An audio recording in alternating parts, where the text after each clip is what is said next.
The FujiCast is an independent loading zone production. Tuesday, have you finished? Just about. Tuesday, 14th of April. The FujiCast. Welcome to the Hay Fever cast. How about FujiCast? Are you alright? You okay? I'm sneezing. I know you are. Everything. Hay fever. I know. The problem with all these people staying at home is that they're all mowing their lawns every day. And next door neighbour's mowed his lawns about 6 times the last 3 weeks. He must have the most amazing looking lawn. What's he been doing? He has got a very good looking lawn. Yeah. What have you done with yours? You just let Git out there to eat it, don't you? Our garden looks like the Somme, I tell you. You've got the dogs, you've got Albie and his football and the kid, and today they've set up a what do you call it, a slidey, like they put my judo mats all along the garden, and they've covered it in washing up liquid, and they are hurling themselves up the garden like cannonballs. Oh, brilliant. That sounds a lot of fun. It's good fun. Are you out there doing it with them? No, I'm too fat and old. I'd be more like a cannon. I'd go off the end and into the next door neighbour's house. Talking about slightly larger, I feel the accident that we had at the house. We've had 2 accidents over the last 48 hours. The first wasn't so much an accident, but it was very, very annoying to Sam. Practicing the social distancing measures that have come into force every single day, we have a little family walk. We tend to do it in 2 and 2 now because we just feel guilty if there's 4 of us out. I know some people would say absolute liberties, but we've just thought, we go 2 and 2. So Sam made some Easter cakes a couple of days ago, and they were due to be delivered to their friends. So he'd go up to the house, leave the cakes for them, knock and run kind of thing. Like, knock and run used to be something we did as kids, wasn't it? Just to be really. Did you ever do knock and run? Yeah, we used to call it knock a ginger. Knock a ginger? Really? Yeah, knock a ginger. Knock on the door and then leg it. I remember once coming home to a policewoman sat in my living room talking to my mum about how we shouldn't really be doing it anymore. What did your mum say to you? She was just in tears. Was she? You brought shame on the family, Kevin. Young Kevin, you have young Kevin. Knock and run. So the knock and run. So that was the idea, that we would deliver the Easter of 4 and 4. There were 4 for one family, 4 for another. Knock and run off. Right. But I didn't realise that they were cakes for other people. I just thought, because we've been having this one long bake-off for about 3 or 4 weeks now, I just thought the cakes left in the fridge at night were fair game. And so I'd had a few glasses of wine one night, a couple of nights ago, and I thought, I've got the munchies now. What can I eat? Oh, look, they look nice cakes. I was in so much trouble the next morning. Who's eating the cake? Sam looked straight away at the kids, and I thought, shall I let the kids take the flak for this, or shall I just own up? Yeah, I just blame the dogs all the time. Yeah, we don't have a dog, and I could hardly blame the tortoise, could I? George ate it. And then yesterday, everything was nicely sort of. We were heading towards our Easter Sunday lamb dinner. It was all, it was a nice family event, and then Muggins here decided to sit on our reasonably expensive tabletop that we've had for over a decade. I forgot that it's a laminated tabletop. It's beautifully polished and everything. I was playing. Jack was one side of the table. I was the other. I just thought, I'll just sit on the table. Grunch! I went straight through the table. Oh dear! I can just see Sam's face right now. Wow, she was not best pleased. No, I can imagine. She was definitely very unhappy with it. Yeah, there was a lot of that going on. Anyway, so did you have a nice Easter Sunday? On Monday, whatever day. Where are we now? Oh, we're Tuesday. It's Tuesday today, isn't it? For sake, it's Tuesday. Oh, did you have a nice Easter weekend? Yeah, it was actually quite good because the weather was so good. So the kids were living in the tent. We brought the tent in this morning now, and we watched some stuff. I tell you what, we watched last night. Albie was howling all the way through it. Dumb and Dumber. I haven't watched that for years. Oh, it is very funny. I'd never seen it before, it was very funny. Has he ever watched Nutty Professor? Possibly, I don't know. That's the one with Eddie. Eddie Izzard. No, not Eddie Izzard. Oh, I can see his face, little moustache and everything. Yeah. Didn't he play all the parts? Well, I think he did. He played most of the parts. Sherman, Eddie Murphy. Eddie Murphy, I knew it. I knew it was an Irish name. There we go. Gemma will throw. Honestly, when Gemma listens to this podcast, she will actually throw a cup on the floor in anger at my inability to do anything. Eddie Murphy in The Nutty Professor. I mean, it's real baseline humour, the farting scene. But when your kids have seen that, they'll never forget it. But I love that film. Very funny film. Where do we start then? Oh, yes, today, of course, we've got the Daily Photo Challenge coming up. Did you see that thing from Bridebook come out, by the way? Did you? Right, the CEO and founder of Bridebook, who you know, actually, Hamish Shepherd, because he runs Heads a House as well, doesn't he? He sent out an urgent call to support and save our community. I realise this is a bit UK-based, but bear with me, because I would love to know what the American equivalent is.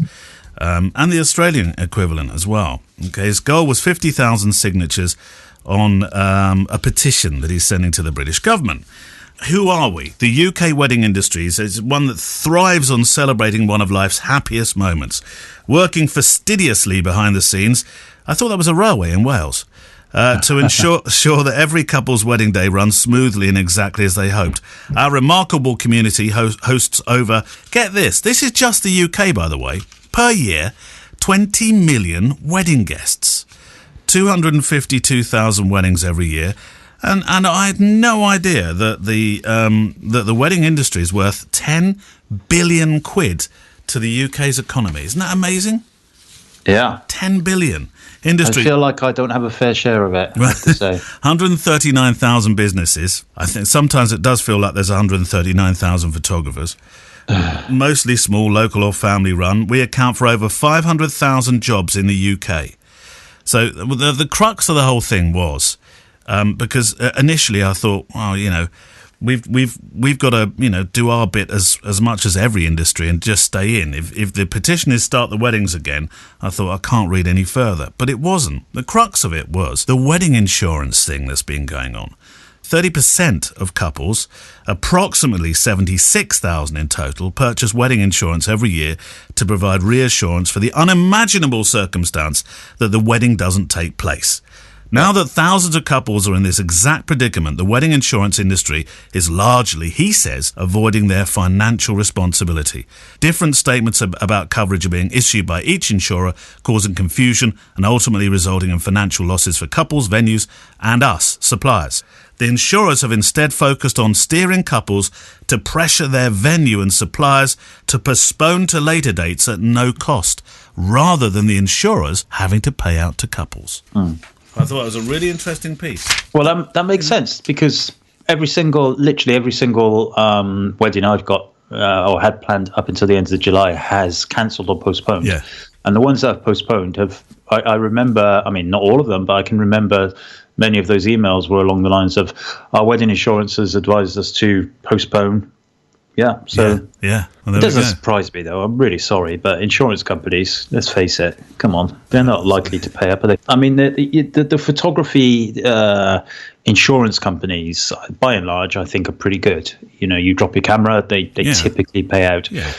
But I class wedding insurance as one of those kind of spurious insurance. Anybody who sets up a wedding insurance business probably thinks, oh, this is money for nothing. Nobody ever cancels their wedding. You know, they've got no intention of ever paying out, and quite rightly, they've shown their colours there. Yeah. Well, I thought it was a really interesting piece, and I'm going to read it for... I did actually drop a line to Hamish to see if he'd come on and talk about it. I know it's a bit wedding-related, but it is interesting because it's a photographic business, and I would be fascinated. I did try to have a quick look and see how much the wedding industry is worth in places like America and Australia.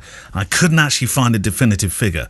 I'm sure there is somebody listening right now in one of those two places, New Zealand or whatever, to let us know about what the industry is worth in your area. And I'd be intrigued to know what the insurance companies are doing as well. I wonder if they've followed suit. I would imagine a wedding industry in America is bigger, and a wedding industry in Australia is smaller. Yes, I know that, but Einstein. All right, go on. Let's leap into the normal questions and stuff.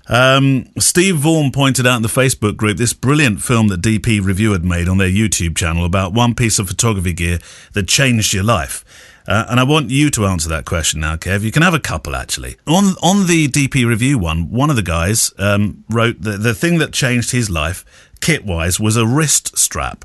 don't know what you're thinking. I mean, I've gone with a Manfrotto tripod that's travelled the world with me. It's made me slow down a little bit sometimes, learn things like long exposure. I've strapped sound stuff to it. I even used it to ward off a bull once when I was at a wedding venue in Herefordshire, and I went for a walk to try and get a nice evening long exposure shot. I didn't realise I was in a field with a bull in it. That's very funny. I don't know, but like accessories wise, I don't know. I'm really boring like that. It doesn't have to be accessory. It can be a camera, because actually Steve Vaughan in the Facebook piece immediately picked off the fact that the X Pro, I think it was X Pro 1 for him, was what really, energised his early photographic career, because he started a little bit later than us professionally.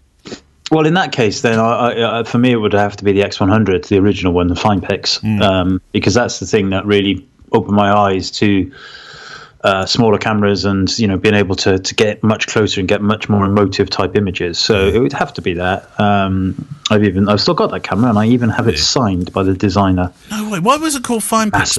FinePix, by the way. Well, back in those days, here's a little history lesson for you. Back in the day, during the war, Fujifilm cameras were mostly called, like their point and shoot type things were called FinePix. All right. And they were, I don't think they would be upset with me saying, but they were mostly a airport camera company. You'd go to the airport, you'd think, I might get a little point and shoot to take with me, or a little waterproof camera. Right. And Fujifilm had that market, sewn up. But then, of course, mobile phones and everything started coming along, and that kind of changed all of that. So the original X100 was still called FinePix, and that was the last of the they still do the FinePix point and shoots and the waterproof cameras and all that kind of stuff, but the X100 was still classed as a FinePix, and X100S and X Pro 1 were no longer FinePix cameras, although they are FinePix cameras. Yeah. I know what you mean, yes. I meant to ask. I'm struggling here because I'm wiping my eyes. I'm desperately trying not to snot and sneeze all over you. Just dribbling. It's horrible. I can't even see, but I know what you're going through. So shall we let him off the rest of the show? How about no? No, let's just make him soldier on. I meant to ask, actually, when we did Ask Andreas the other day, there was a question a while back, and somehow I've mislaid it, which was with everything that Fujifilm do as a company, and it seems sensible to mention it around the pharma stuff that we were talking about. Why don't Fujifilm? You've just reminded me, because you mentioned about people having their smartphones now. Why don't Fujifilm have invent a camera phone or make a camera phone? They'd be a fantastic company for doing that, wouldn't they? I guess I would imagine that market is, that's a little bit like saying let's design a new web browser and try and take on Chrome. Well, Sony have got their versions, haven't they? What, their mobile phones? Yeah, don't they? Yeah, but they've been in that they were in that marketplace originally, weren't they? Do they still do those Sony Xperia phones? Xperia, I thought that's still a thing, isn't it? Sony Xperia. I don't know. I'm an Apple user myself. Really don't know. I mean, I would be. The way that I see this kind of technology going, and I have no kind of inclination or knowledge of this. Although Andreas also said that he would like to see technology go this way in the future, and I think that's technology rather than just Fujifilm, is for cloud storage and access via the cameras. So that kind of thing is imagine when 5G comes along. Yeah. And you've got this super fast, but you could take a picture and it could be in your Dropbox, and you could, oh my God, I've just had an amazing idea. Yeah. Take a picture at a wedding, it goes up to your Dropbox, you've got a Photoshop action ready to watch in a folder. It Photoshops your picture, exports it, and your editing's done by the time you take the next picture. Perfecto. Thank you very much. Home, have a cup of tea, go to bed early. Trademark Mullins. Yes. Scott Marshall. Hi, Neale. Hi, Kev. Around the previous holiday season, I made photography my new hobby. After weeks of research, I decided to purchase the XT3 based on some outstanding reviews. I was not disappointed. The question I have is regarding focus stacking. I'm using the focus bracketing feature, but the documentation from Fujifilm doesn't explain what the steps setting is when configuring the setup. Can you explain it to me, Kev, in brackets, better than Fuji can? Also, any other added tips of focus stacking that you can provide would be helpful. helpful. I batted this one straight to you, Kev. Yeah, well, I did a video on my YouTube channel all about the XT3 with focus stacking. Yes. And he's right. There's the nomenclature. What's the nomenclature? The what? Nomenclature is pretty difficult. I think Sam's got one of those in her negligee cupboard. Which you no longer get to see because you've eaten all the cakes and sat on a posh table. Stop broken it. So steps. My understanding is essentially how many steps it takes, basically.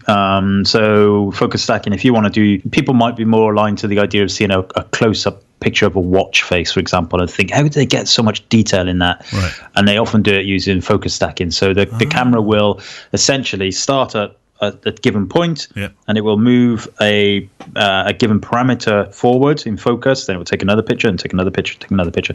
So the steps might be 20 steps, for example, or 30 steps or whatever. And when it gets to the 30th step, it stops. And the Fujifilm cameras don't merge those images in camera, but you can then go into Photoshop and run a pretty standard technique there that then stacks it all together and gives you this incredibly detailed but incredibly big file that takes incredibly long time to process. And it's quite an interesting technique. But steps, I think, is essentially from 0 to n, if you like, in terms of how long your camera will move forward. That's sounding like a maths lesson. Don't start mentioning small letters. Just call me Pie. Chicken pie. Nigel Hayward, thanks for the daily podcast, Kev and Neale. It really helps me escape reality on my daily drive to the NHS hospital where I work. We are not worthy, Nigel, in your presence, quite frankly. I was planning before this to go down to Mudderford for the Easter week. It'd be Mudderford, lovely part of the world. But instead I'm now on day 7 at work and have 5 more days to work until I have the next weekend off. So a question. Yeah, I know. That's absolute diamonds, aren't they? Diamond geezers and geezerettes. So question, I would like to ask if you've received a nice gift after presenting couples with their wedding albums. There is a reason for this. This was prompted by finding an Easter egg on my workbench from a fellow staff member with a thank you note for repairing an item of equipment on Saturday, which I'm grateful for. Presents after shooting somebody's wedding. You must have had something. Little brown envelope with money. I have had some stuff. Yes. Yeah, absolutely. So I've had bottles of champagne. Nice. I've had what else have I had? I've had fruit baskets sent to me. Yeah. I've had the occasional tip, and I also had I'm trying to think now of the brand name, but Tim, whose wedding I shot last year, he sent us some walking boots. Yes. He also sent you some in the end, didn't he? Yes, he did. And funnily enough, just before all this stuff happened, I did some pictures, some product placement, almost Instagrammy type influencer pictures. The Lower boots, was it Lower? L-O-W-A. Yes. That's probably the oddest gift I've received from a wedding client. A pair of very, very high-end walking boots. Yeah, but probably one of the best gifts, isn't it? Lower. I mean that's not just any walking boot. This is the Rolls Royce of walking boots. This thing practically walks for you. Yeah, well, I have to say that I've worn them a lot, and this was way before the lockdown. But I wore them on my street photography and everything, and very comfortable. Do you know the only shoes I've worn, apart from the Lowers, which I did wear out for one of my walks, but the only shoes I seem to be wearing these days are extremely unfashionable Crocs. Oh, see, I just wear slippers. We've turned into slipper and croc men. Oh, hang on, somebody's walking in. Hello, just doing the show. Oh, hello. You all right? Yes, I'm sure it's true. What would you like? I'm sure it's toilet. You're going to use the toilet? Oh, God. We can all hear you, Jack. We can hear you. Hi. Do you want to close the door? Yeah, I will. All right. Go on, get on with it, darling, so we can... God. I'm guessing someone's having an eye poo in the other house. This never happens at the BBC. I've never heard the news at 1. Somebody comes in halfway through. Hello, I just need to go to the wee. Is that all right? Yeah, just the door over there. No problem at all. Right. He did have another bit to it, did Nigel? And that was on a separate issue. Can you tell me how you film and take photos at the same time? I'm referring to Nick Turpin's POV YouTube videos. I know you've answered this before, but you obviously missed this one. I don't have a Fujifilm camera yet, and I was wondering if this was an actual setting on the camera or a bit of clever post-production on Nick's behalf. No, it's he's using the HDMI out cable to a rather expensive monitor system, something like a Ninja Fire or Ninja Flame or something. So something that has HDMI recording device to it, and you can do that on any camera that has HDMI out, but also allows you to send the EVF footage to the HDMI, and then when you press click on the camera, it records the photograph to the internal memory on the camera or the memory card on the camera, but the footage has to go to an external HDMI. It's not for the faint-hearted. It's not something that people are just going to pick up and do.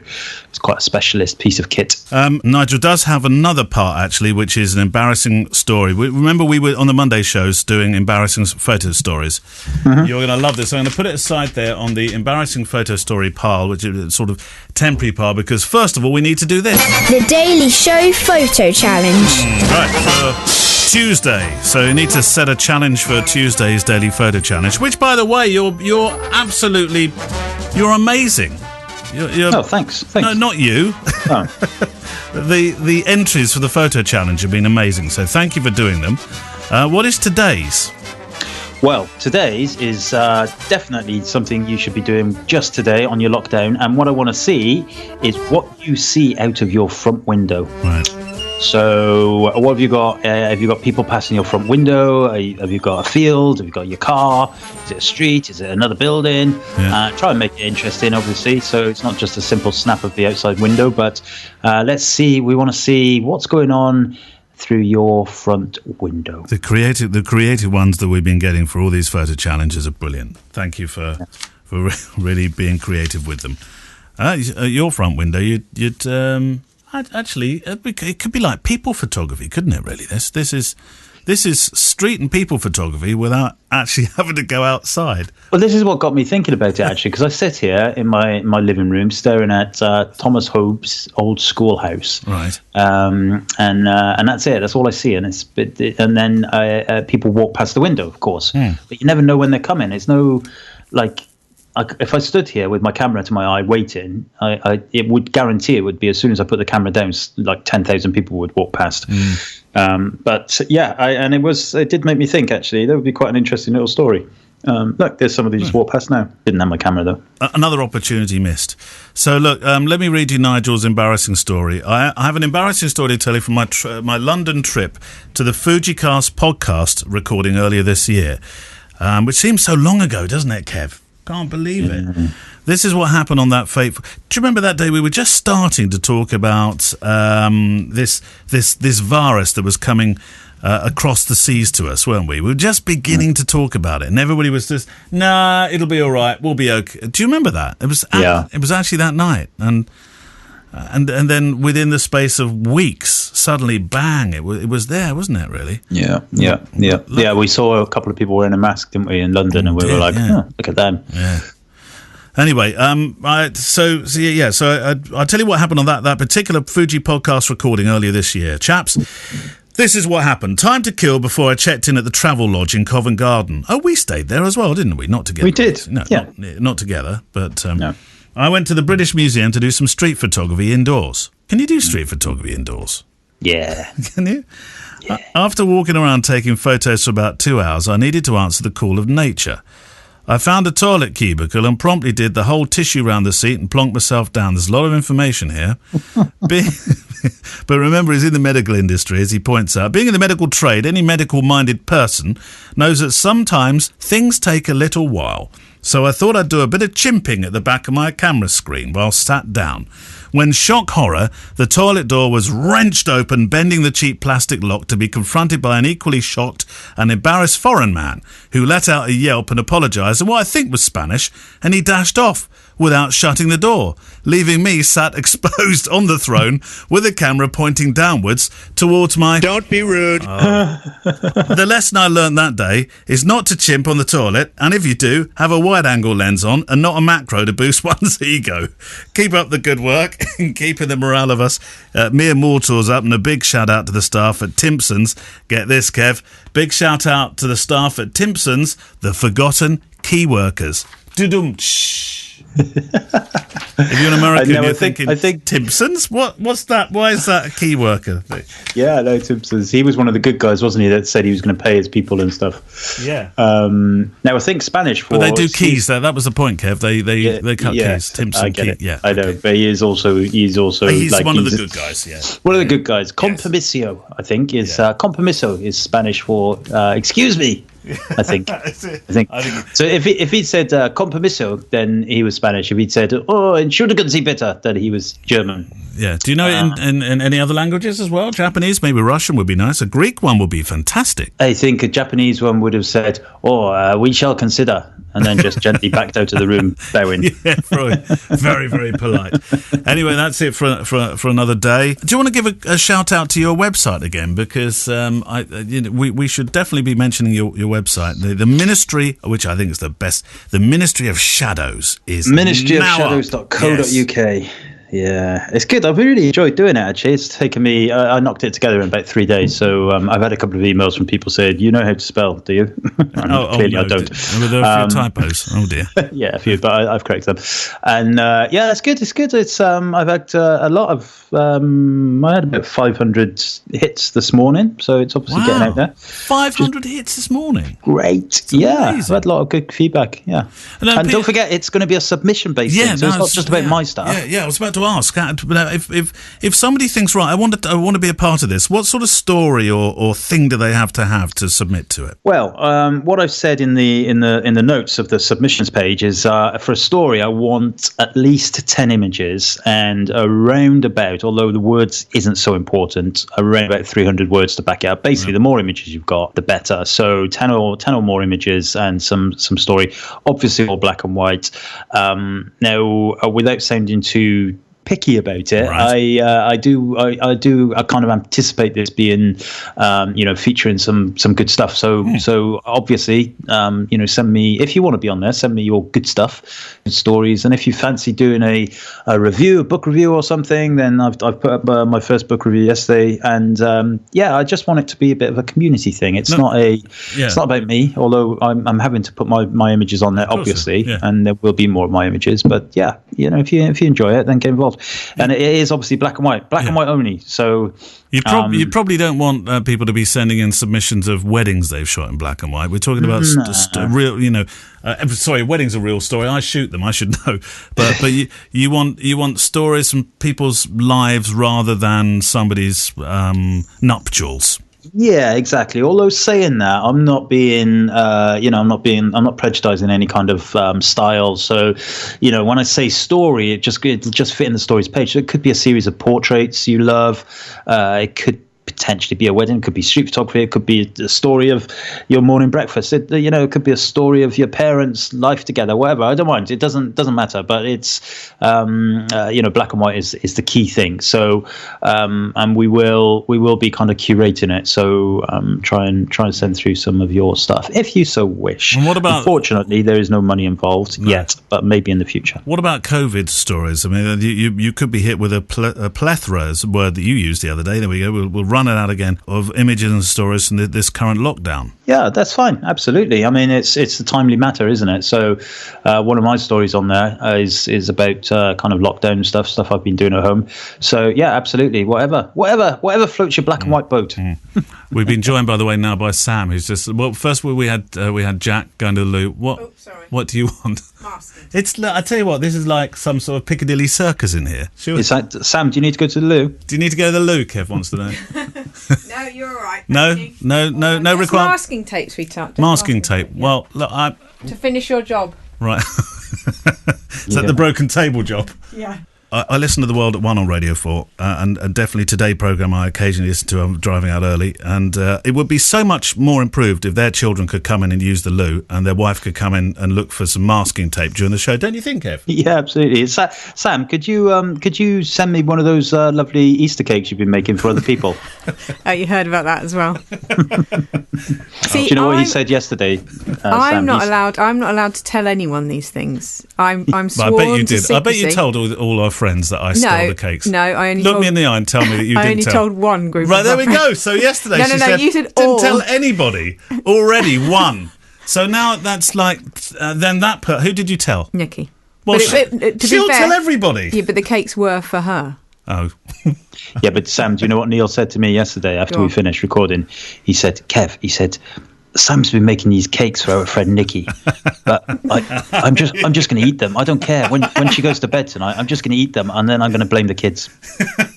That's what he said. He wasn't that smart. Don't be a cutie pie. And he told you about the table? Yeah. He told us about the table. The table was a cracker. Literally a cracker. Yeah, it was very funny. Round of applause to the chap that broke the table. Thank you very much. No more Easter eggs, I think. Thank you.